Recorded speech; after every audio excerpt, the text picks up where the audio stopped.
Hi guys, welcome back to Cara Makes Up. Today I have a delayed March favourites paired with my April favourites. So I'm just calling it the March and April edit because I've kind of gone through my pro kit and my personal stash, and I feel like these are the products that I've been using a lot recently, loving and reaching for. So they're kind of my collective favourites, I guess. It is all beauty, and there's a mix of high-end, drugstore and a few random beauty favourites. So I'm going to jump straight in.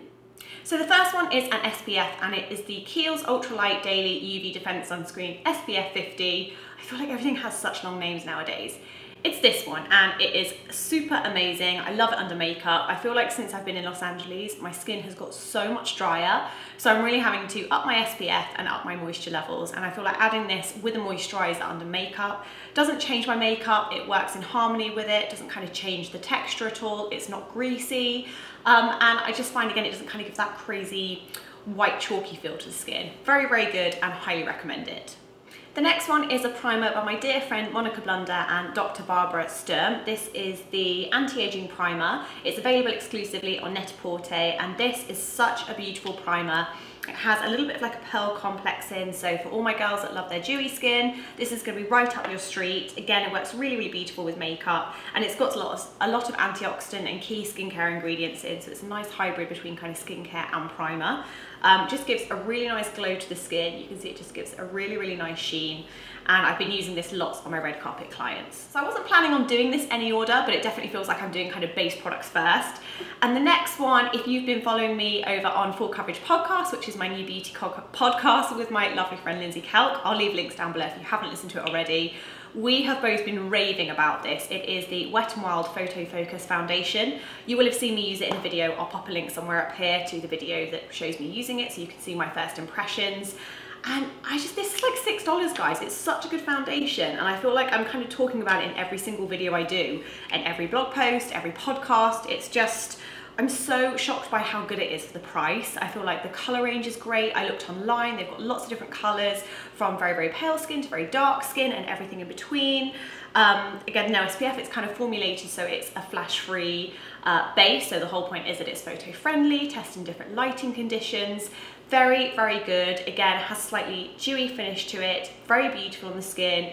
It mimics real skin with that little bit of extra coverage. So I feel like if I had to compare it, I would definitely say it's a close comparison to Giorgio Armani Luminous Silk mixed with NARS Sheer Glow. So if you like those two foundations, I think you'll be really impressed with this. It's actually crazy now I'm realizing how many base products I have. It just goes to show you my skin, and base products really are my obsession still as a makeup artist and a consumer as well. So the next one is one that I'd heard loads of makeup artists talking about on the Beauty Grapevine, and I've always meant to try it but just never got around to it. It is the Kogen Do Moisture Foundation. Comes in a squeezy tube, which I really, really like. As far as I know, this has no SPF.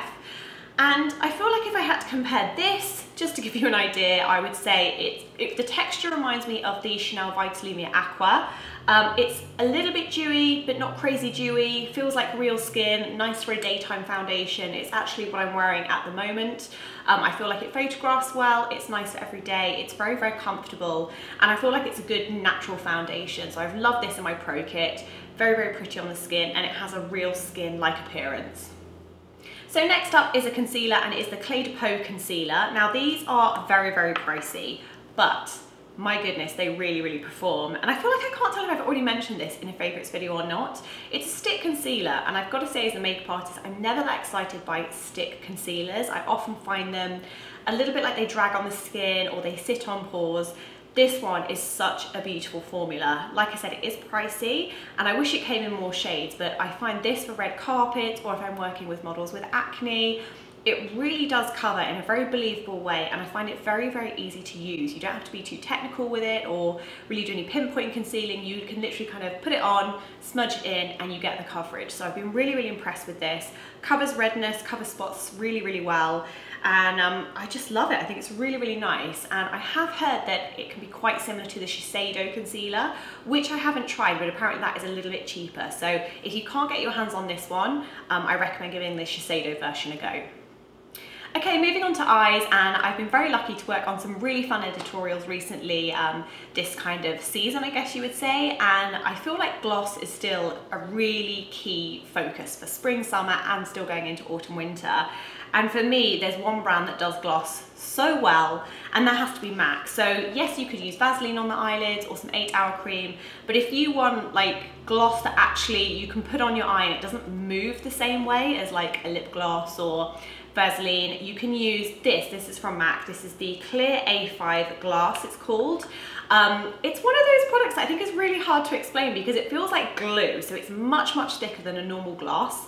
And because of that, it actually really adheres to the eye and doesn't kind of, it will crease obviously, but it doesn't kind of slide off the eye. It has a lot of like kind of grip onto the eye. So obviously this is more an editorial product.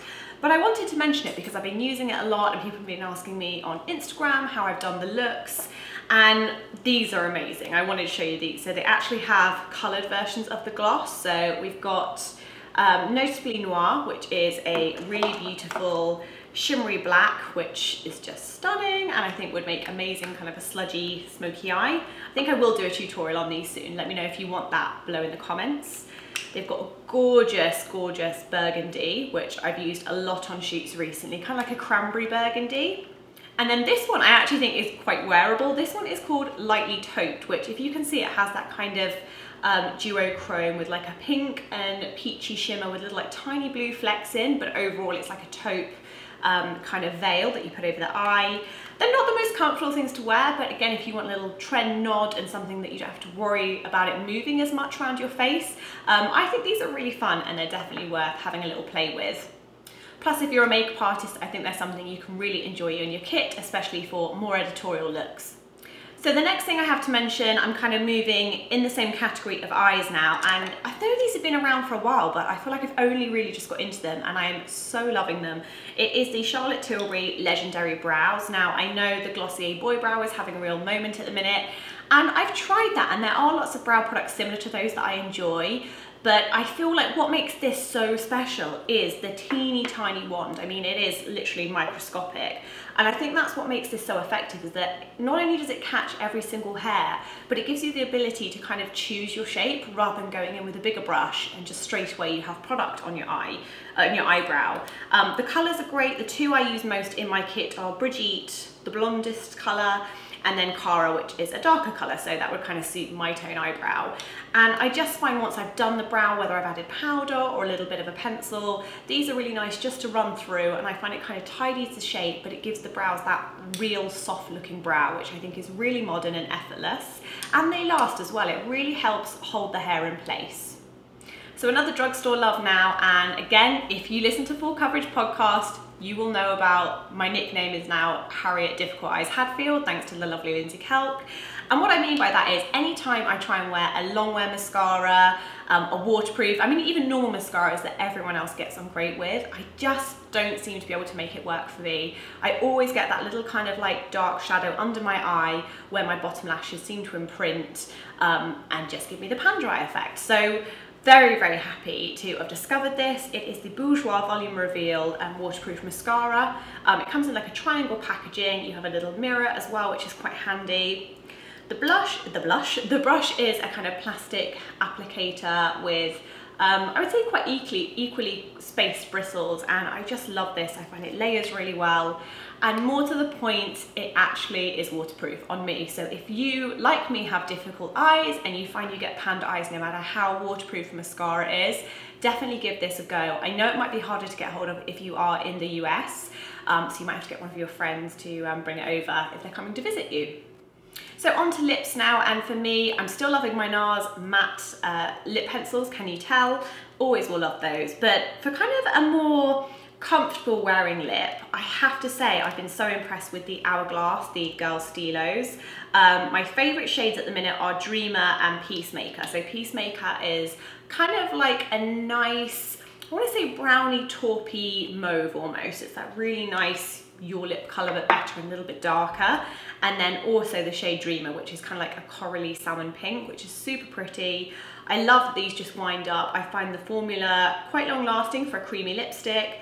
They're very, very comfortable on the lips, and I think the colours they've created are very, very beautiful. A lot of them are kind of your lips but better shades. There's a nice range of kind of nude tones as well as a couple of more dark statement shades. And I just think they're a really, really nice kind of handbag lipstick. They feel very luxe, you know, luxe packaging, and they perform like a luxury product, which you would hope because they are more expensive, but very, very beautiful indeed. And I've been loving those both in my pro kit and on myself.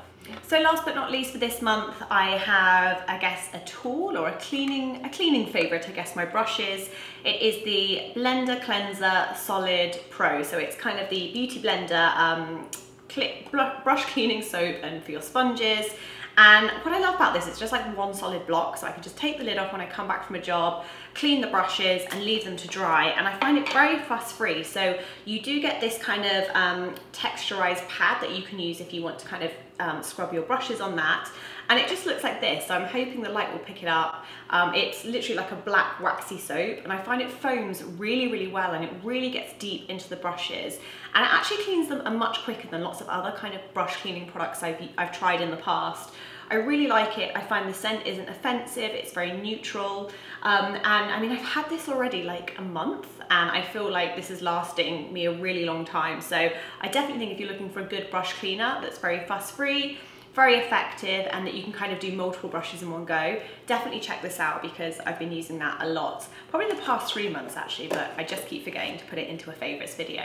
So I hope that was helpful, guys. I would love to know what your favourites have been for both the month of March and of April. I hope you guys enjoyed this. Please check out the podcast. I'd love for you to go and check out the podcast full coverage that I do with my work wife, Lindsay Kelk. And it's just really fun. We're talking everything from beauty favourites, beauty highlights, to kind of more serious beauty related topics.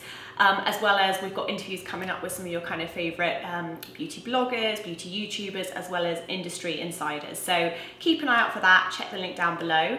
I'd love it if you subscribe to this channel, and I'll see you soon for more.